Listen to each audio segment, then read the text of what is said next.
स्वामिनीच्या YouTube चॅनलवरून ऐकायला विसरू नका. कथा नवरात्रीची. घटस्थापनेपासून विजयादशमीपर्यंत दररोज देवीच्या विविध रूपांचं, सामर्थ्याचं आणि पराक्रमाचं दर्शन घडवणारी कथामाला. कथा नवरात्रीची आता स्वामिनीच्या YouTube चॅनलवर. आजच स्वामिनी सारीज पुणे या YouTube, फेसबुक आणि Instagram या सोशल मीडिया प्लॅटफॉर्मला भेट द्या, सबस्क्राइब करा आणि स्वामिनीशी कनेक्ट व्हा. स्वामिनी विजिलँड बिल्डिंग, कुमठेकर रोड, पुणे. साड्यांची महाराणी स्वामिनी. मानवी जीवनात, समाजात स्वास्थ्य व आनंद नांदावा, नवीन पिढीला हा सांस्कृतिक वारसा समजावा म्हणून ही मालिका सादर करीत आहोत. याद्वारे कुठल्याही अंधश्रद्धेचे अथवा अनिष्ट प्रथेचे आम्ही समर्थन करत नसून कुणाच्याही भावना दुखावण्याचा आमचा हेतू नाही. स्वामिनी, साड्यांची महाराणी. देण्याघेण्यासाठीच्या साड्यांपासून ते नववधूच्या साड्यांच्या खरेदीसाठी महाराष्ट्रातील एकमेव 3 मजली प्रशस्त वातानुकूलित दालन स्वामिनी. साड्यांची महाराणी स्वामिनी. जगजननी आई कृपा करी, जगजननी आई कृपा करी, वरद हस्त तव श्रीधरी, वरद हस्त तव श्रीधरी, जगजननी आई कृपा करी, जगजननी आई कृपा करी, वरद हस्त तव श्रीधरी, वरद हस्त तव श्रीधरी, जगजननी आई कृपा. घटस्थापनेपासून विजयादशमीपर्यंत आकाशवाणीच्या पुणे केंद्रावरून सकाळी 10 वाजता जरूर ऐका साड्यांची महाराणी स्वामिनी द्वारा प्रायोजित कथा नवरात्रीची. आजी, महिषासुराच्या वधानंतर कोणतीही वाईट शक्ती उरलीच नसणार. एवढ्या बलाढ्य देवीपुढे येण्याचे धाडस कोण करेल? असा विचार तुझ्या मनात येणं अगदी स्वाभाविक आहे. पण मुनींनी सुरथ राजाला जशी महिषासुराची कथा ऐकवली तशीच शुंभ निशुंभ या राक्षसांची कथाही सांगितली. म्हणजे हे राक्षसही देवीच्या अंगावर चाल करून आले का ग? पण महिषासुराशी देवीने दिलेला लढा त्यांना माहिती असेलच की. मनू, अगं वाईट गोष्टी सहजासहजी समूळ नष्ट होत नाहीत. आणि पूर्वी तर हे दैत्य सुद्धा देवांच्या अंशातूनच तयार झालेले, त्यामुळे त्यांची शक्ती, सामर्थ्य हे अचाटच होतं. म्हणजे या शुंभ निशुंभांनी सुद्धा देवीशी घनघोर युद्ध केलं का? हो, आणि हे युद्ध देखील अनेक वर्ष चाललं. देवीचा हा अवतार वेगळा होता इतकंच. यावेळी देखील देवी वेगळं रूप, विविध देवांची अस्त्र, शस्त्र आणि वाहन घेऊन युद्धामध्ये उतरली. त्याची थोडक्यात कथा मी तुला सांगते. शुंभ आणि निशुंभ दैत्यांनी सर्वत्र हाहाकार माजवला होता. त्यावेळी अपरिचिता अशी ती देवी शंकराला म्हणाली, हे भगवन, तू माझा दूत होऊन शुंभ निशुंभाकडे जा.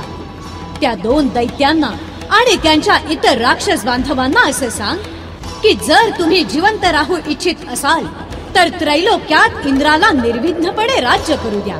तुम्ही निमूटपणे पाताळात जा आणि सैन्यबलाच्या गर्वानं जर युद्ध करू इच्छित असाल तर पुढे या. माझी श्वापदच तुम्हाला पुरेशी आहे. देवी, तुझा दूत म्हणून त्या दैत्यांना असा संदेश देताना मला विलक्षण आनंद वाटतोय. मी अभिमानानं हे काम करेन. नंतर राक्षसांनी क्रोधानं देवीला सामोरं जाण्याचा निश्चय केला. ते देवीवर बाण, शक्ती, तलवारी यांचा वर्षाव करू लागले. पण देवी लीलया ते आक्रमण परतवू लागली.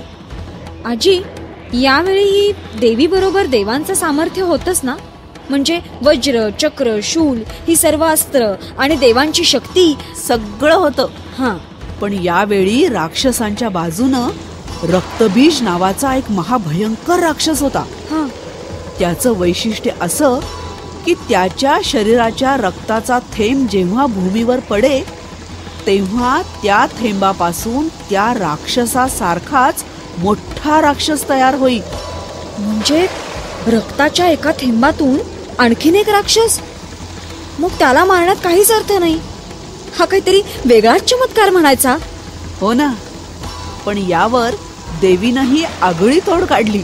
हा, ती अशी की रक्तबीजाच्या अंगावर प्रहार न करता त्याला आपल्या विशाल तोंडात गिळून टाकायचं. अशा रीतीने तो महाकाय राक्षस रक्तहीन होऊन भूमीवर पडला. मग खऱ्या अर्थानं शुंभ निशुंभ युद्धाला सामोरे आले. ततस्ते हर्षमतुलम् अवापुस्त्रिदशान् नृप तेषां मातृगणो जातो ननर्ता शृंगदोद्धतः. याचा अर्थ तेव्हा सर्व देव हर्षानं नाचू लागले. पण हे पाहून शुंभ निशुंभ गप्प नक्कीच बसले नसणार. पण आता देवीला कुणीही थांबवू शकत नव्हतं. तिच्या मनामध्ये या दैत्यांच्या वधाखेरीज इतर कोणतीही भावना नव्हती. तिच्यावर चालून येणाऱ्या या 2 राक्षसांना ती म्हणाली, हे दुष्टांनो, या जगामध्ये मी एकटीच शक्ती आहे. माझ्याशिवाय दुसरं कोण आहे? या ब्रह्मादी सर्व शक्ती माझ्याच विभूती आहेत. त्या माझ्याच मध्ये प्रवेश करत्या आहेत. तुम्ही बघत राहा. मी माझ्या विभूतीच्या अनेक स्वरूपांनी जे येथे होते ते सर्व मी आता आवरून घेतले आहे. आता तुम्ही आणि मी एवढेच आहोत, तर युद्धाला सज्ज रहा, सज्ज रहा. तेव्हा हे युद्ध बघणारे देव सुद्धा स्तिमित झाले होते. त्यांनी देवीचा जयघोष सुरू केला.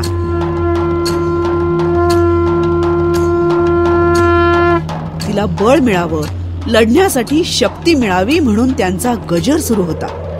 रात्रंदिवस देवी लढत होती. शुंभ निशुंभ निरनिराळ्या युक्त्यांनी, शस्त्रांनी देवीला खचवण्याचा प्रयत्न करत होते. आजी, म्हणजे देव देवीला प्रोत्साहन देत होते. तिनं जिंकावं यासाठी प्रार्थना करत होते, असंच ना? अगदी बरोबर.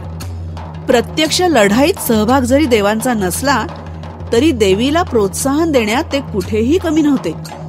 त्यांनी तिच्या नावाचा अखंड पुकारा सुरू ठेवला होता. आणि खरं सांगू का मनू, कोणीतरी पाठीशी असणं आणि पाठीवर हात फिरवून लढ म्हणणं हेच लढण्यासाठी बळ देऊन जातं. देवीलाही एवढं पुरेसं होतं. मग तिनं युद्ध जिंकलं, हो ना?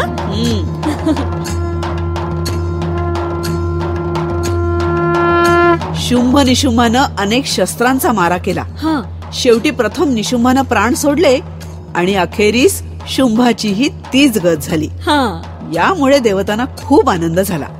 त्यांनी देवीवर पुष्पवृष्टी केली आणि तिला मनोभावे वंदन केलं.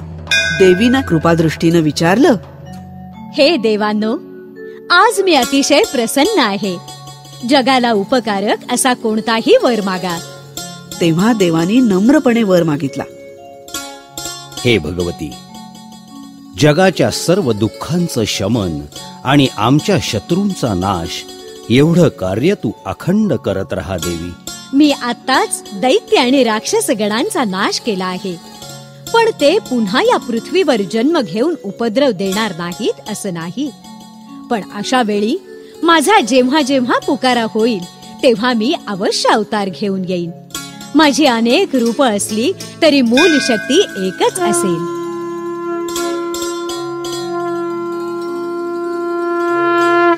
म्हणूनच आपण नेहमी तिच्या समोर जागर चालू ठेवायचा.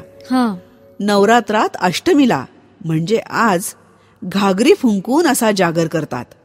देवीला जागं ठेवण्यासाठी, तिची शक्ती वाढती राहावी म्हणून अशा पद्धतीनं तिचं स्तवन चालू ठेवलं जातं. कथा नवरात्रीची संकल्पना नावेद आणि जावेद शेख.